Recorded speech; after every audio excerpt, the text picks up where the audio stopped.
Rev up your engines!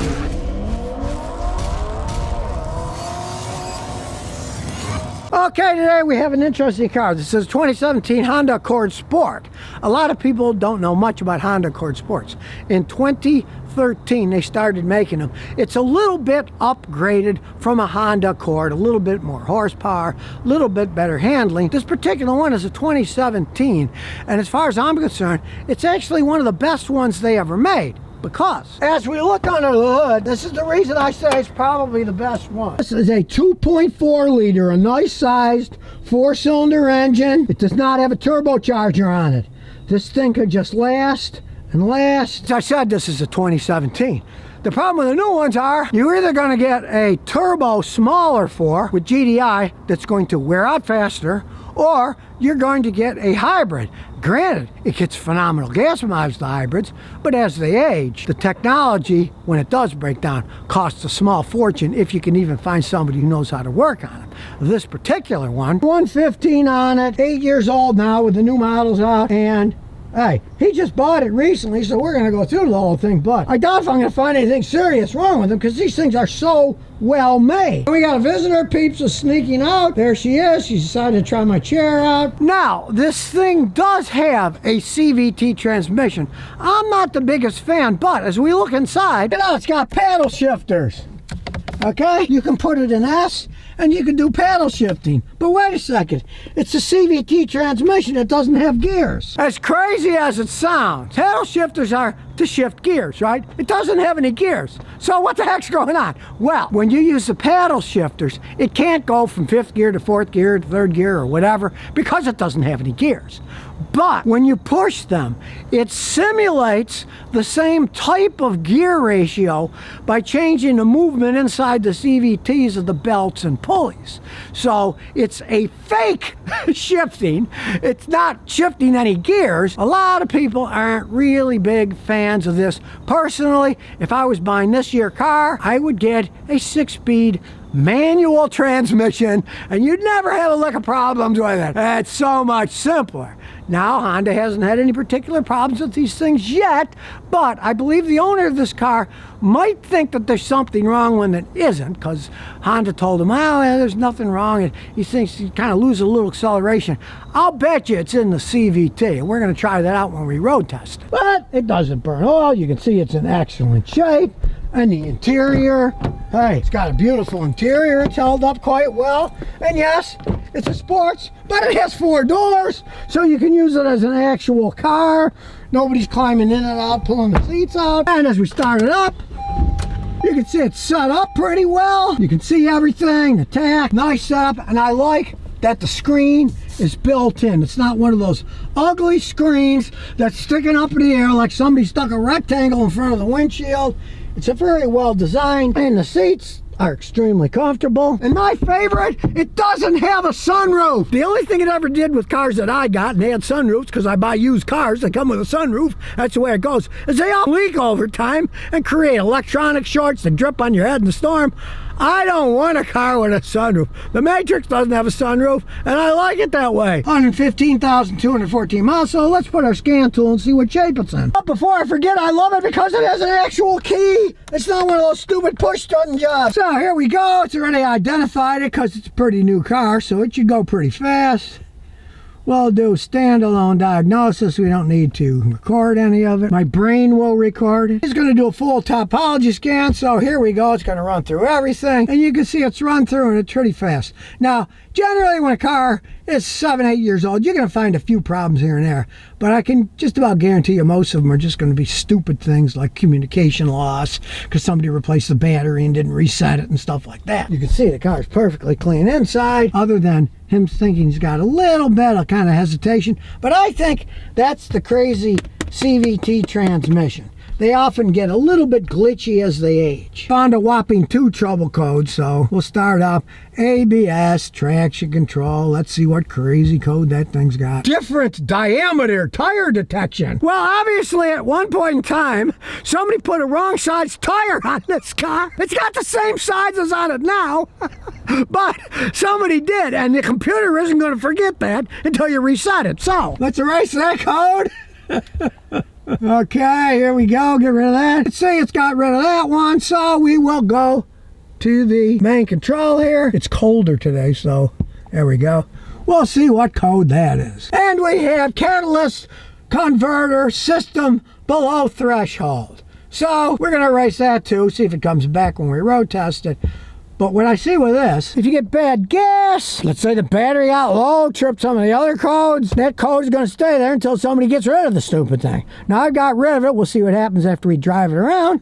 But it's typical that you'll get stuff like that in a high mileage car because the catalytic converter, who knows, maybe at some point in time they replaced the oxygen sensor. Who knows, they might have even replaced the catalytic converter. But if they don't reset all the codes, they're going to stay there. This is why when you buy a car used, you have a guy like me check it out, write it all down, you see what said was wrong, erase it all, and if they never come back, you know it's been fixed. If they do come back, then there's a problem you're going to have to deal with. Start her up. And we'll look at the data system. The usual live data. Black is good, red is bad, so let's start streaming here. Well, it's smart. This car does not have a block heater, so it says it doesn't exist, which is true. Hey, it knows that. It's smarter than you might think. The map sensor's pretty normal. Let's get down to some stuff here. You can see the throttle and the target. They're both 2.7, so the throttle's fine. There's a lot of data on these modern cars. Make your head spin. And the air fuel lambda, okay, look, it's almost perfect. There, it's perfect. No, it's not. No, it is. 1 is perfect. 0.99 is 1/100th off, so it's running like a clock. Miles on this engine is barely broken in, to tell you the truth. And everything is black. Nothing looks out of the ordinary. Now, this you see all the time. They'll show max engine speed and it's red because it says 0. Well, you're not going fast. You can only test that stuff when you're going faster, so that's normal. You're going to see that on these cars. And it's typical. Misfires, okay, it's 4 cylinders, zeros across the board. 8 million zeros everywhere. Again, all misfires are 0. Here we go again, 0. More misfires, 0. 0. Injector pulse is normal. And we're only at the C's. The owner's laughing. He's thinking, what have I got myself into? Look at this thing. We'll look at the automatic transmission data. There's no codes or anything, but let's look at the data. Going through that, see if any of that looks odd. Temperature's normal, pressure's normal. Got a decent backup camera on it, even though they kind of freak me out. You can't see far enough to the left for me. I got a neighbor with some big diesel trucks comes flying through, so I'm looking over here anyway. So here we go over the water lump, and like I said earlier, the Accord Sport has a little more zip to it, and it's got a better suspension system, so it's a lot more fun to drive around than a regular Accord. And really, the price differential isn't all that much anyways. Quiet. We're going over these horrible bumpy roads, and it's as smooth as most cars are going to make it. So here we go. First, we'll just have it normal, automatic, and you see it's a CVT. You're not shifting, it stays at one level, and it's got decent acceleration. Now, sometimes he feels as if it's just not accelerating right, so here's a trick that you can use anytime you're going to drive one of these things.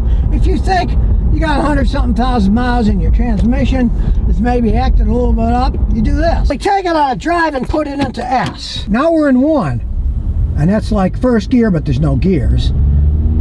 You click it again, 2. See how the RPM changes? Click it again, 3. It's like it's changing gears, but it has no gears. What it's doing is the drums and the CVT and the belts act like that. And if you notice, we came to a stop. It automatically goes back to 1. It won't let you take off in 3. It's not a stupid system. It's a pretty smart system.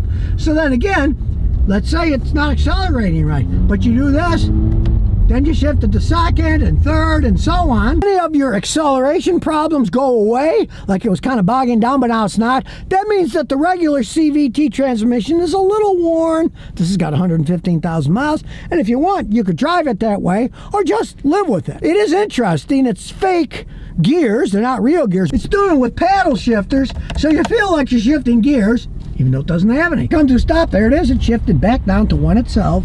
It doesn't want you taking off like a turd. So, once you get going, if you want to drive a little faster, look. Now, of course, it's not as crisp as actual gears, but you can see It accelerates faster, and if your problem goes away and you feel it's not, you'll know that it's just the nature of an old CVT transmission, that sometimes it won't feel like it's taken off right. Then you can just put it in manual mode, shift it yourself, because once you're done shifting, you get to the top one. As you can see, there's just 7 there. It doesn't matter if it's in this mode or the other mode, it'll get the same gas mileage. So there we have it. Now you know more about these Honda Accord Sports. Personally, I would have gotten a 6-speed manual transmission. This crazy CVT with paddle shifters works perfectly fine. It's not as fast, but I mean, for somebody who wants to drive around in a car, there's nothing wrong with it, especially with the paddle shifters. If the regular CVT gets a little wonky, you can override it manually if you want. Hey, for the money, for a car that gets 30-something miles a gallon, now the new ones, yeah, they can get 51 because they're hybrid sports, but then you're dealing with all that technology. In a used car, you want less technology, not more. So, hey, he just got this thing. It's in immaculate shape. Should last him for years and years and years. 4-cylinder engine with no turbocharger, so it's not going to wear out. It doesn't have the oil dilution problems that some Hondas have because the turbos keep ramming too much pressure in. Hey, as far as I'm concerned, it's probably one of the best ones they made, if only it was a manual transmission. So if you never want to miss another one of my new car repair videos, remember to ring that bell.